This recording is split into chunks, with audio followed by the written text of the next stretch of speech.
How's it going, ladies and gentlemen? Thank you for joining me on episode 4 of the Facebook Hackers Show. Today I'm joined by Daniel Batula of Be Social NZ. They help local hospitality business owners, restaurant owners, and cafe owners and the like generate more foot traffic and bring in new customers from their local area. This is definitely a must-watch if you fall into that particular category, because Daniel goes into detail as to the mechanisms they're using and some of the marketing strategies they're using to not only bring in new customers but increase the lifetime value of those customers as well. Let's get into it.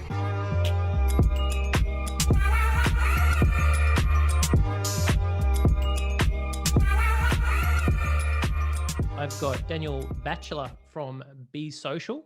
Now, Be Social, if you haven't heard of them before and you haven't seen their ads, I feel sorry for you first and foremost, because they're great ads. And essentially, Be Social and Daniel and his other business partner help restaurant owners flood their restaurant and their local business with local customers. Daniel, thanks for being on the show, my friend. Yeah, no problem, Rev. No problem. Looking forward to the questions you're going to fire my way.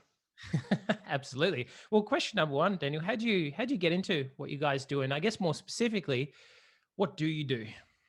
Sure, sure. All right. Probably quick 30-second backstory. About 5 years ago, my business partner and I, we sort of teamed up, both keen to get into business, both had some, I guess, interest in marketing and sort of our first sort of start in the, let's say, world of marketing. We started working with small businesses, anyone and everyone who would sort of take us, I guess. So, real estate agents, mechanics, bike shops, couple restaurants and bars and that sort of thing. What we used to do was just take some cool photos and do some social posting, just as like essentially the problem we are trying to solve was take the pain away of social media admin, I guess.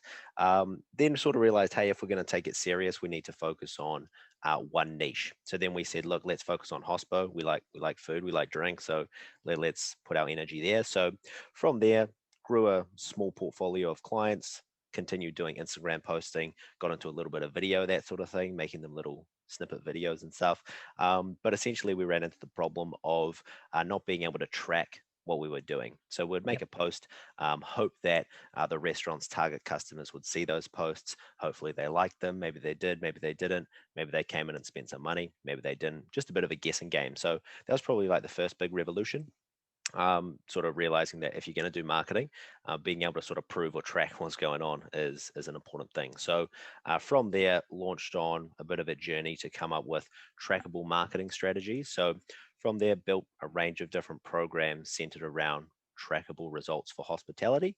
So we got sort of three key programs there: four month, 8 month, and 12-month programs, and probably worked with maybe 400 venues doing that sort of stuff.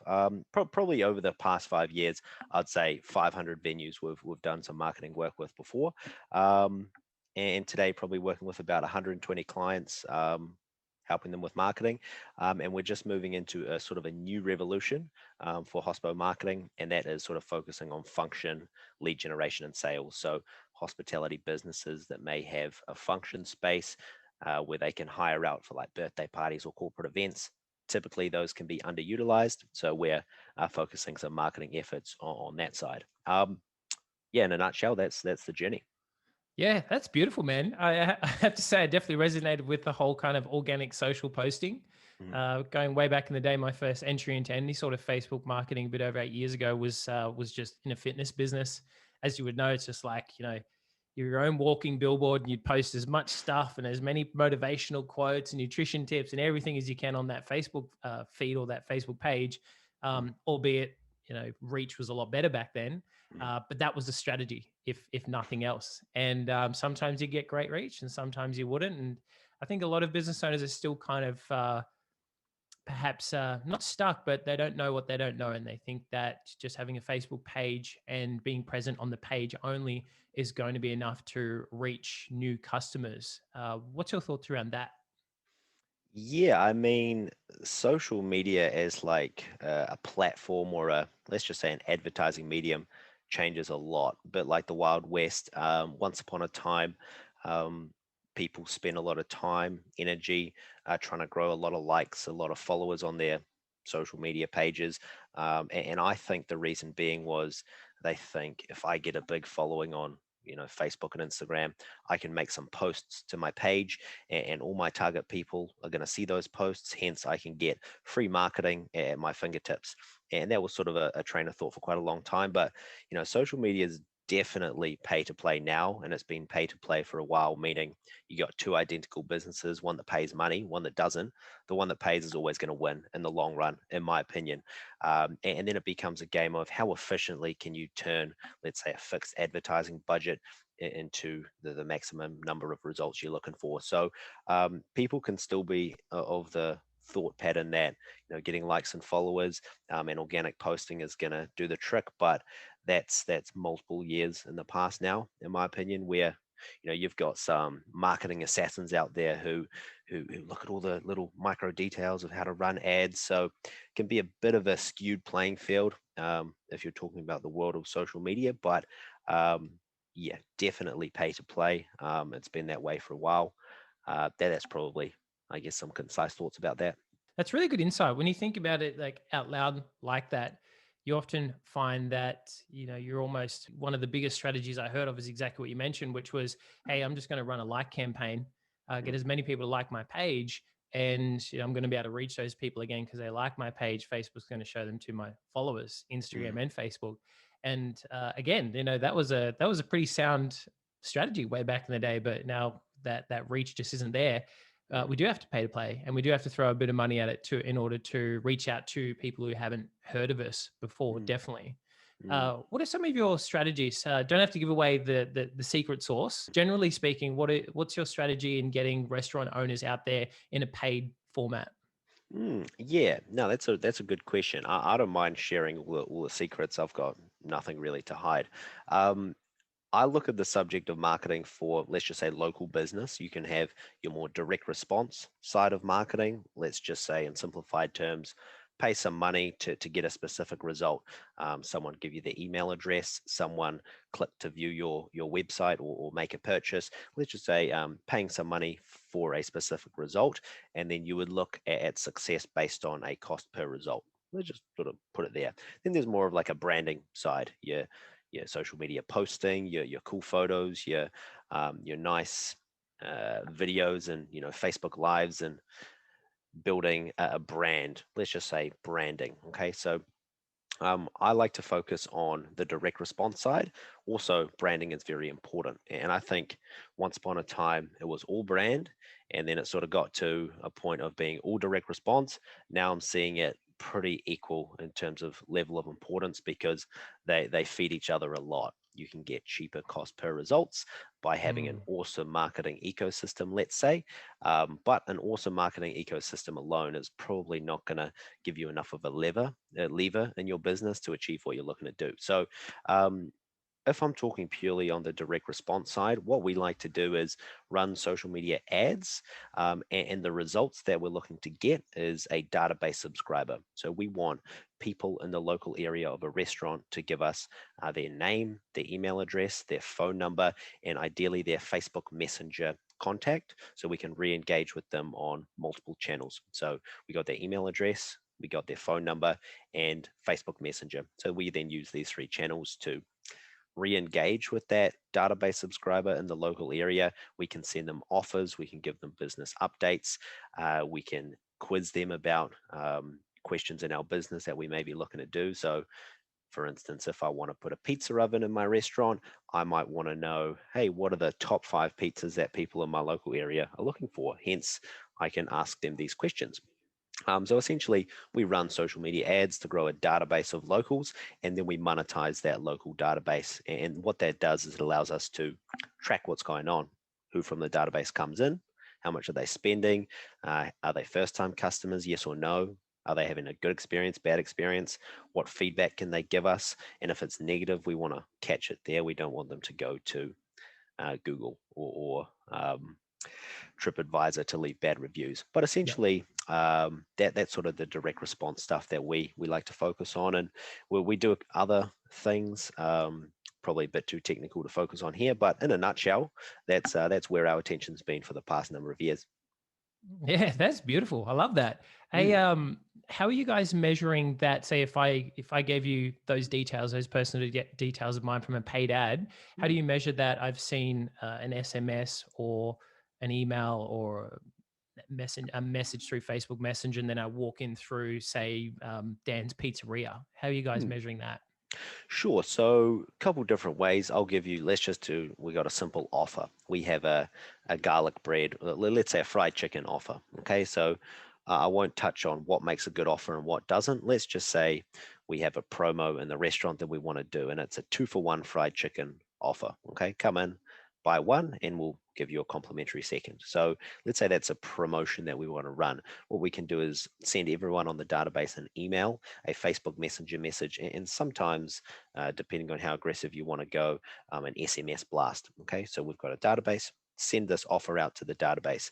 What we would do is then say, in order to redeem this in the terms and conditions of the offer, there'll be a little redeem button. And so, what we would do is, if they open the email, we'll send them to Facebook Messenger and give them a message with a little offer. And then underneath that offer within Facebook Messenger, there'll be a little button called redeem. And so they'll then walk into the restaurant, sit down, order their fried chicken. Ideally, they're spending more money. Maybe they're going to buy a beer, get a wine. If I go, I might bring my girlfriend, sit down. When I then go and pay, I'll show the server in the restaurant my phone, say, hey, look, I got this offer on Facebook Messenger from your business. Again, the server will then just click on the customer's phone, redeem under that on the customer's Facebook Messenger conversation, and then their offer's redeemed. And then, there's double locks to make sure, are you sure you want to redeem now? Blah, blah, blah. And, people can't redeem more than once, terms and conditions, but it's done through Facebook Messenger conversation. Perfect. Yeah, that's Yeah. fantastic. It's a Yeah. beautiful world in terms of just the technological sort of advancements, and even apps like ManyChat and everything else within Facebook Messenger for Mm, that exact reason. I remember a couple of years ago now, they brought out the coffee stamp cards, right, in ManyChat, and that, to mm, me, I was like, wow, that's a great feature to be mm, able to, obviously going through pandemic, being contactless, that's even more valuable, just to be able to have the person who's serving you, click your phone, or you click it for them, and that tags off one coffee, and that's like your loyalty card, your reward card. That's what I was trying to refer to there. So that's mm, really cool. um, 100%. you touch on something I find a really interesting conversation, and that's the conversation around brand or direct response. Personally, I came from the cloth of direct response because I was, again, a fitness trainer, a coach at the time, and didn't have a hell of a lot of money. In fact, I think I started with about $5 to $7 a day, which, to be fair, was did pretty well back in the day on Facebook, way back then. Mm, But it was always about, if I'm putting $5 in, how much am I getting out, and how am I measuring that? And you mentioned obviously the concept of, which isn't new, of branding. And now you're seeing these two topics married together or meshed together yes. a lot Mm, these days. mm. Can we talk about that a little bit more? And what are good examples of meshing a branding exercise and a direct response exercise together? It's a really good question. Best context I could give is sort of marketing for our business. So I can talk I can give you sort of both examples of a local business, and I'll start off Awesome. local. Well, let's just say a restaurant um, has been around for a long time. They got a good Facebook page. They've got a lot of loyal customers in their local area. Um, Instagram is on point. Reply to Google reviews. Maybe they do some extra marketing strategies like newspaper flyer drops, local herald, whatever it is. They've, let's say, got a bit of an ecosystem going. They have a buzz in their community. Okay. Keeping in mind, restaurants are local businesses. Most of the customers that come through, or at least most of the loyal customers, are going to be living in their local area. Okay, so that's where they focus their efforts. A restaurant like that, if you're going to, let's say, put a bit of fuel on the fire through marketing, like direct response, just naturally, if you pay to put ads in front of people in the local area, there's already a bit of Goodwill in their local marketplace. Naturally, cost per results are just cheaper because you don't have to hit people with ads as many times for them to sort of uh, to capture their attention. That there's already on average in the local population they're marketing to, there is Goodwill. It's just cheaper to get results based on a range of marketing ecosystem factors that are very hard to measure, but it's Mm. just let's just say the evidence shows that that's the case. Okay, if you have a new restaurant open up in the same area, cost selling the same thing, cost per result is going to be much, much, much higher. The skew's huge. Okay, so you only build up goodwill in an area or your local marketplace by branding, being around for a long time, serving customers good food, getting good Google reviews, maybe doing some marketing campaigns over the years, some flyer drops, having a relationship with your marketplace, maybe a range of different families in the local community have know someone who's worked in your restaurant as well. So just let's just say the goodwill points are high, and when you have high goodwill points based on a range of different factors, your direct response marketing is just cheaper. There's a correlation there. Very hard uh, to segment each element of what creates goodwill, but there is definitely branding marketing in that. Does that make sense? Oh, Went on a absolutely. bit of Yeah. a It's really refreshing to hear it explained like that, Daniel, in mm, that you were able to have that conversation or I guess address that topic around goodwill and what that mm, means. mm, Literally, I think I've worked with two hospitality owners and really we chose to work with them because they had a very strong brand, very strong in the local. You could see it from their reviews. You could see mm, it from their Google reviews, their Facebook. They post a picture of food. Thankfully, that has an emotional response on Facebook anyway. So that got insane engagement. And mm. really, we came in and clicked a few buttons and got great results. That's Yes. literally what we did in full transparency. But the brand, having been there for 8 or 9 years, Mm. did all the heavy lifting across that. And it was just like, you know, paying to play really was an absolute no brainer. That definitely makes a Yeah. lot of sense. Yeah, 100%. Like analogy, it might not perfectly fit this conversation, but if you're playing golf, you hit the ball from this point and the hole's over here. Mm. Depending on, let's say, how good your marketing is, your branding, even goodwill, is going to sort of see how far that ball's hit. And then on average, your direct response marketing will just be the last little bit.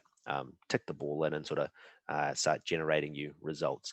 If someone's got a lot of goodwill, they're going to be that marketing or that goodwill is going to hit the ball very close to the hole.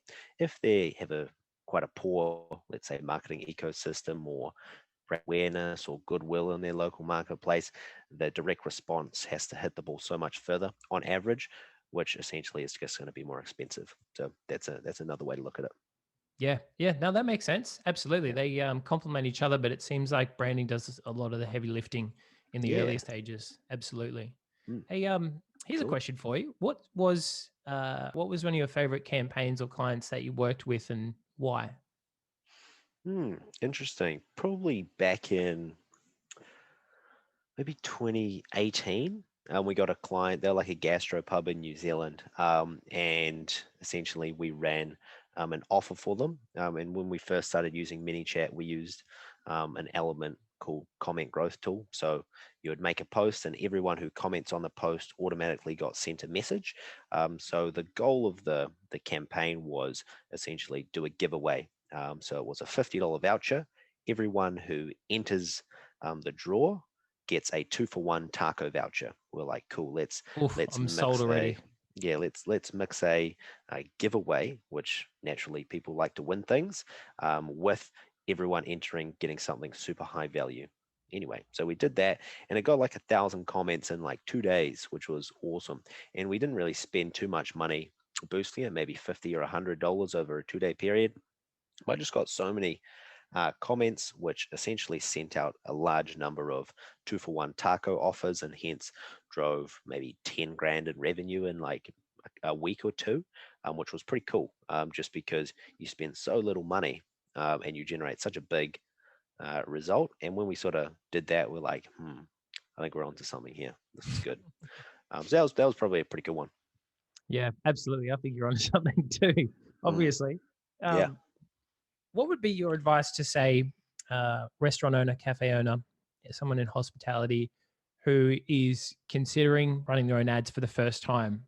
Two or Mm, three steps outside of obviously getting in touch with you guys to Be Social Media for some of your programs and having a Mm, chat with you guys, what mm, would be kind of your advice to them and what sort of steps that they should implement before mm. throwing some money at Facebook? Good question. Good question. So, I literally spend my whole day just talking to hospital owners all day. That's all I'm pretty much doing. So, the way I typically tackle it is it's very case by case. But let's say someone let's be real. Marketing, people do marketing because they want the result. People don't want to do marketing. Marketing is a necessary evil to get what you want. Okay. So firstly, you need to figure out what do you want. You know, if you're operating your business at this level and you want to get to this level and you quantify this gap as $5,000 a week in increased revenue. Okay. So let's say that's your goal. That's the result you want. Then you need to sort of work backward and say, okay, well, how do we get there? Probably going to need some more marketing horsepower. In order to do that, what marketing strategies are you doing already? And if they're not doing social media posting consistently, meaning that they're not tackling the branding side of marketing first, that's the easiest stuff to start doing yourself. Okay, you don't really need to outsource that. You can get a photographer in, pay a college kid or someone at uni $200 to come take some nice food photos, let them eat the food, and then get them to edit it for you, all for that $200. And then you got a good bit of content. So start getting some posting there. Start going on Facebook Live, doing some live videos of when your venue's pumping. Quick walk around. Maybe if someone famous comes in, take some photos. Just get a bit more branding going on through your social media posts. That'll probably be the first thing. Then, depending on what you want to do next, again, very venue dependent. Let's say it's a cafe, they may want to try drive more people in. They could start spending a bit of money, maybe boosting some of their favorite posts. They might take some learnings and say, when we post a photo of our barista making a coffee in the morning with a caption of the style, that gets the best engagement. So I'm going to spend $50 a week boosting those posts once a week of similar styles. That might just get you a bit more reach. Then, if you want to move into more direct response stuff, you may want to start to grow a database. Maybe you want to get an email list. Maybe you want to start pushing out offers or promotions. And you can do that through a range of different softwares. The reason I say grow a database is because once you've got a database, it's something tangible you own.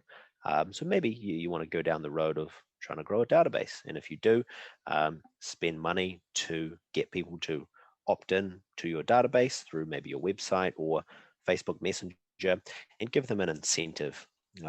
People nowadays don't really do anything for free. So you can't just say, hey, subscribe to my database or hey, buy my stuff. You need to say, hey, here's something. In return to get this thing, I want you to do this, or please do this, and I'll give you this thing.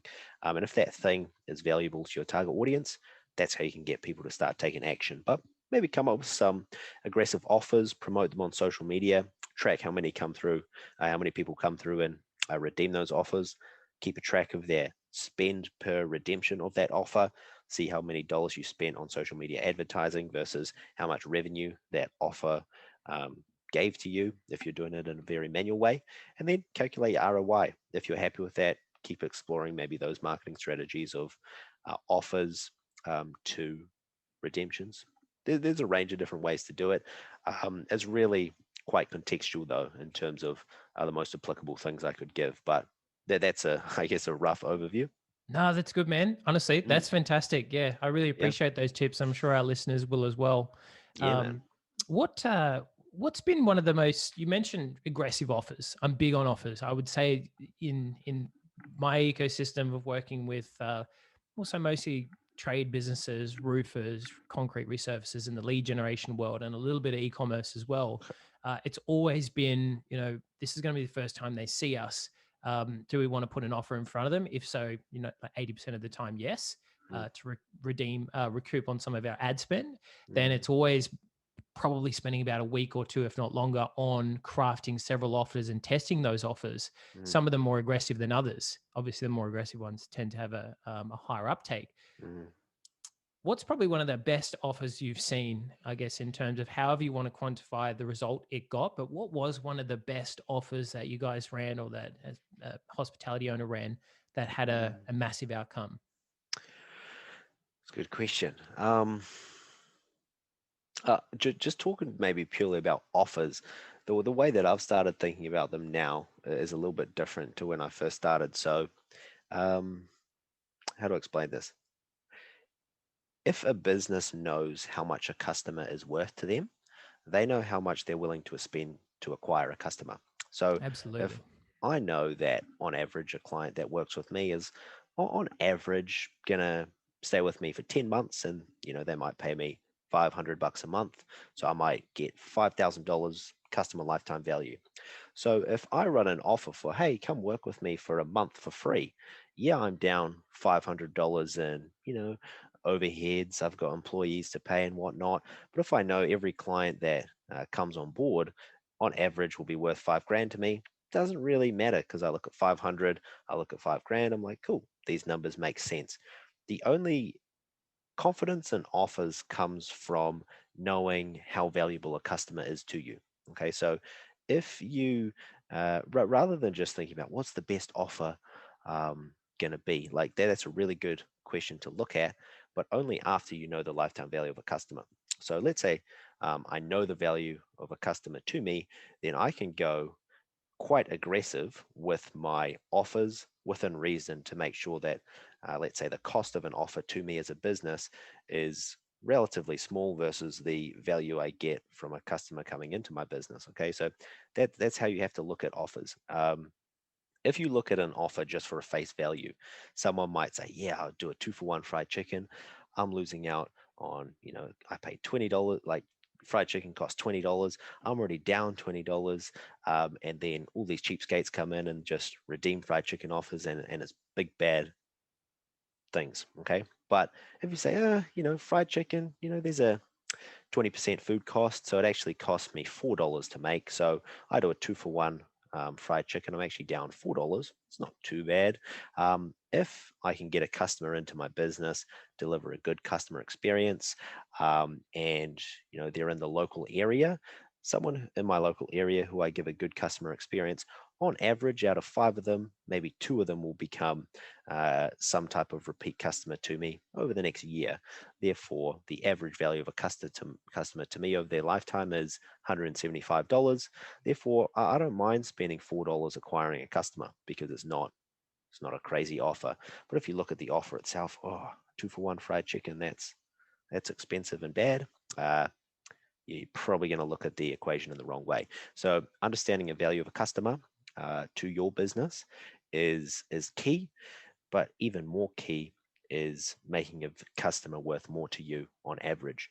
Because if you tackle that portion of the puzzle, then you can afford to spend way more on your marketing side and be so much more aggressive than everyone else because your business is so much more efficient at capturing lifetime value. Yeah. Absolutely. Yeah, good advice. Yeah. How are you measuring customer lifetime value for a hospitality business owner? Yeah, it's good. It's almost too hard to measure. It's different for everybody. But the business owner themselves will probably have a bit more of a view on that. Yep. You can just ask, hey, out of 100 customers, new people in your local area who come in, how many do you think will come back again?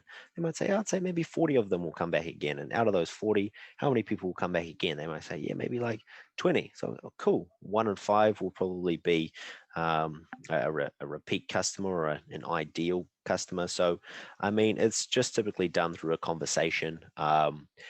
Very difficult to measure that because hospitality, they're single purchases. They're not Mm. they're not paying a subscription. If you have a subscription based business, you can quite easily figure out what's your lifetime value. In a hospo business, you have to do that. There's a bit more guessing involved. Still good advice, man. Like I think in the grander scheme of things, a little bit different, but same. We look at, say, for an e-commerce business owner, it's like, okay, well, which one of your products are best selling or most popular over the past 6 to 8 months? Mm, Something statistically significant. It's like, oh, it's this bath salt or this bath scrub or whatever it is, or a coffee face scrub. And it's like, okay, how often are people coming back and buying that again? And obviously you can work a subscription model into that. mm. But as soon as you're able to identify what the lifetime value of a customer is and how often they're buying and what they're buying, you've got a really healthy runway to be able to move into some of those aggressive offers, as you Mm, mentioned earlier. So really good exactly. tip for anyone Exactly. watching and listening. So that's really good advice, Daniel. Hey, in terms of platforms, what you guys are using? You mentioned ManyChat. You've got some SMS going on. Obviously, Facebook. Obviously, Instagram. Anything else you guys are using? Not right now. Those are the big four. Yeah. They're still the big four. For my business, where we explore YouTube ads as well. That's something that we're touching on. But in terms for hospitality businesses, Facebook and Instagram are going to be the biggest. We do some stuff with Google reviews, so Google My Business. Trying to get more Google reviews there. But yeah, just the big juggernauts, man. Like Google, YouTube, Facebook. Email's always good. Facebook Messenger's super handy. SMS also comes into play. Yeah, they're where our focuses are in terms of platforms. Facebook and Instagram ads, I think, are awesome. They're very, very good. A lot goes on with them. Lots of changes, iOS updates and whatnot, which may affect some people, may not. I also think YouTube's quite a cool platform, maybe for someone like yourself, Rev, to get involved with potentially if you're looking to acquire new customers for your business. But yeah, for local business, it's just those main ones. Awesome. What do you find that, and if I can ask, what do you find is the highest response or engagement rate out of those platforms on a first impression kind of basis? Facebook ads to a messenger conversation is best. So for our business, we used Facebook and Instagram ads to like a funnel, click funnels, Yep. and then we take people through like a sales funnel. Then they jump on the phone with us. That's awesome. iOS updates shook that a little bit. Not insanely, but to the point where it forced us to look elsewhere. So I like focusing on social media ad, Facebook and Instagram to like a Facebook Messenger conversation. Facebook Messenger is awesome uh, for a lot of reasons because once once someone engages with you, you can re-engage with them. You don't really need their phone number to re-engage with them. People are surprisingly active on Facebook Messenger.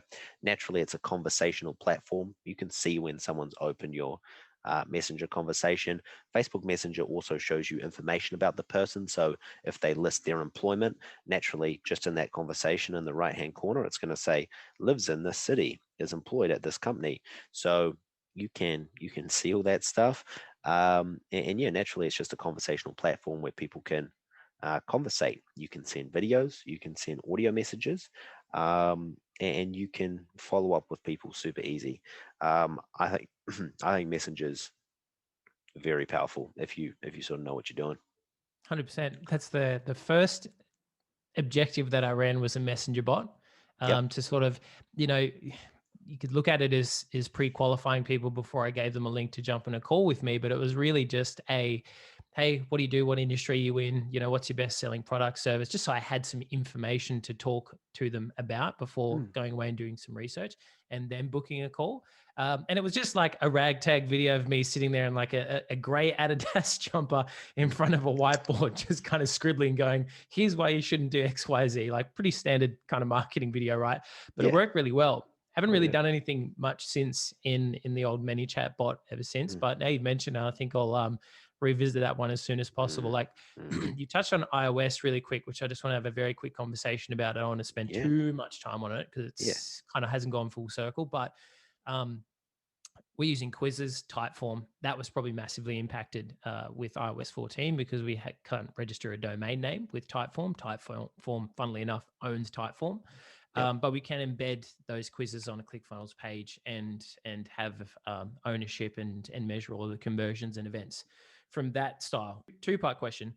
iOS 14, how has it affected your business and what solution have you come up with? And iOS 14, has it affected hospo owners? If so, what sort of solution are you guys looking at? Sure. So with Hospo, it hasn't affected anything we're doing there because everything we Awesome. do with Hospo are pretty much just all within the Facebook world, let's say. So, Facebook ad to Messenger or Instagram ad to Instagram DM or Instagram ad to Messenger. It's iOS isn't going to affect that because it's on platform stuff. When you're running conversion campaigns, taking someone off Facebook, aka to ClickFunnels or to Typeform or to some other funnel builder or website, whatever it is. As you know, there's little pieces of code which follow that person throughout the journey on different pages, and hence when someone hits a specific page or takes a specific action, you can see their data recorded in your Facebook ad manager. Hence, you can optimize campaigns quite easily based off, let's say, successful campaigns. So as you know, tracking through social media through the Facebook ads manager has been affected quite a lot. And we don't really like that. So we're like, this isn't handy. But also the way the pixel works, as you may or may not know, when a conversion event is hit, so you would have an objective of a social media ad you're running, could be to generate a lead or a purchase. What would happen is once that campaign hits that objective, let's say you send them to a website and they buy your stuff, then that piece of data is given back to Facebook, and Facebook knows, cool, this is the type of person who took the action you want. Hence, the more of those conversions you get, the algorithm looks at all these people and builds up a bit of an avatar, and then optimizes your ads based on an avatar that's ever improving. So it becomes a bit of a flywheel. And because I think there's a bit of a skew between being able to track conversions, ads may not optimize the same as they once did. It may have thrown off other parts of the algorithm, which hence affect that situation with the algorithm. So we just saw cost per results increase on average, taking into consideration creatives that we were testing. So we had a creative strategy, and continually testing the creatives, we still couldn't really get our cost per result back to a point in which, I mean, we were happy with it, but it just wasn't what we were used to. So we got a bit stingy. So sort of tried to move on to like a messenger conversion. And because messenger is all within the Facebook world, ads can optimize, they can do what they need to do. And yeah, we're happy with our new strategy. So that's sort of how it affected us and a range of other people. Some people are totally unaffected based on, I don't know, whatever marketing strategy they're doing. Some people are a little bit affected. That's what we were. Maybe increased our cost per result by 25, 30%, which is, it's not incredible. It's not going to destroy us, but it just forced us to look elsewhere. And I think that's how you grow anyway. So yeah, just switched it because of that. Totally. That makes sense. Yeah. And yeah, we've been looking at YouTube ads for that exact reason, running some other bits and pieces. But it's funny. It sounds like you've gone from, not completely, but you've made a bit of a pivot and a shift from using, say, conversion objective, cost per result going up, testing new creatives, not really being able to get that cost per result down, and then moving into Messenger. I've done the same, but instead of Messenger, I've just regressed back to lead forms again. So, building an email list and you really utilizing the thank you page of that lead form like I would my thank you page of my ClickFunnels thing. And obviously email marketing and nurturing really picks up a lot of the slack there, as you would know as well. Yeah. How is that going for you? Is that, great, if you don't mind me asking? Excellent. Yeah, I'll give you some further details on it because it's really just, it's my lead magnet. It's a free training. Show people how to set up a lead form. It's not hard, in about 33 minutes. And that thank you page sends them directly to the training, so they get that instant gratification. And that email sequence is something I've been using for a fairly long time, that has multiple steps to be able to offer to book calls. We've got a membership at $40 a month, very, very appropriately priced, to be able to offer people an opportunity to get your toes wet. You can do that with the membership, and so on and so forth. But lead form's going good. Yeah, I've actually got a solar business over in Queensland, and we've taken that shift as well. So conversion objective, getting a little bit expensive. CPMs for a solar business in Queensland being very competitive market, very high anyway. But using lead forms cut that down by about 20%. Now you've mentioned it, probably going to go back to ManyChat and some messenger stuff as well. And that's hopefully that'll work really well. Yeah. One thing just on that messenger stuff, the reason why ManyChat / messenger is good is because, let's say you got a campaign to a lead form. What happens if someone will go to the lead form? They might, looked through some of it. So they've essentially raised their hand, said, hey, I'm interested in what you have to offer, but maybe the barrier for the lead form is a little bit too high. I don't really want to get taken off here. I don't want to answer these questions. I don't feel super comfortable. So they might, answer a couple questions, then stop. Very hard for you to then re-engage with that person. However, if you got them on a messenger conversation, say something like, hey, Rev, so you gave us your name and email, stopped at the phone number, keen to hear a little bit about you and your business.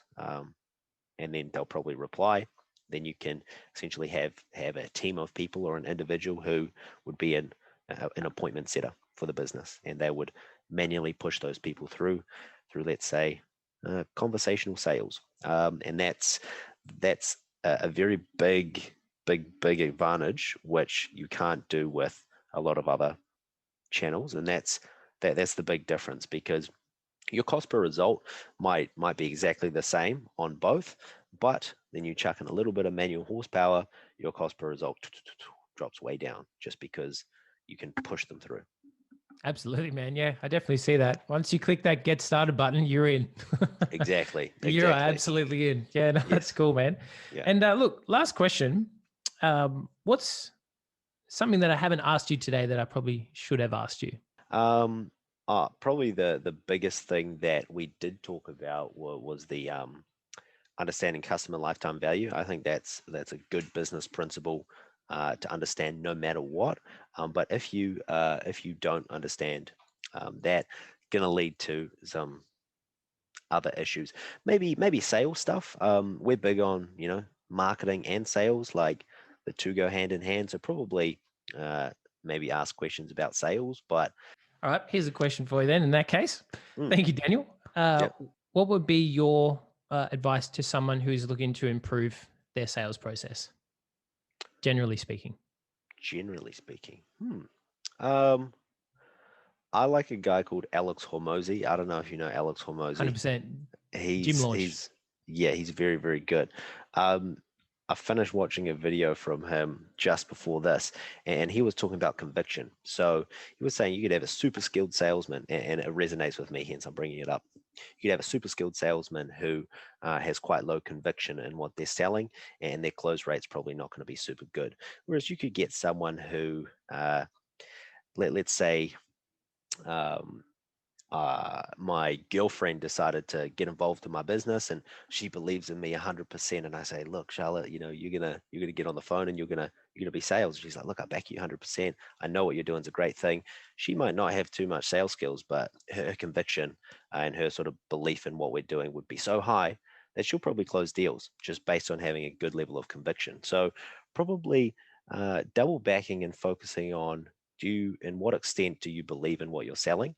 And if you can start to improve your belief in what you're selling, your close rate's probably going to be improved. So, for instance, if if you have something that's so incredible and so unbelievable that it's a no-brainer for anyone who has a conversation with you about buying this thing to not buy, you're going to do whatever it takes to get them to get involved, because your conviction is 1,000,000,000%. Whereas if I'm trying to use all these ninja tactics to try and convince somebody, say, yeah, it's a good thing, why don't you do this or that? That person's not going to be as successful as the salesperson who has massive conviction. So conviction. Yeah, mate. I'm so glad you mentioned that. And I asked you that question now, because that in itself, any hospitality business owners, you're training your staff and trying to cross-sell and upsell different products and different dishes, and do you want an extra drink, all that kind of stuff. Conviction, you know what I mean? It's a very different sales process to, hey, do you want another drink, or you guys all right? And you kind of talk yourself out of getting another drink. Conviction would be, do you guys want another drink? Let them come 100%. Up with their own. Yeah, that's really good. Thank you so much, Daniel. And thank you very much for your time, my friend. I really appreciate it. I love what you guys are doing. Must be honest, I love your ads more. And I see them all the time. So I'll make sure I give them a bit of love as I see them. For any hospitality business owners that want to reach out to you and get a bit more information about what you're doing, jump on a call with yourself or maybe your girlfriend. How do they get in touch with you?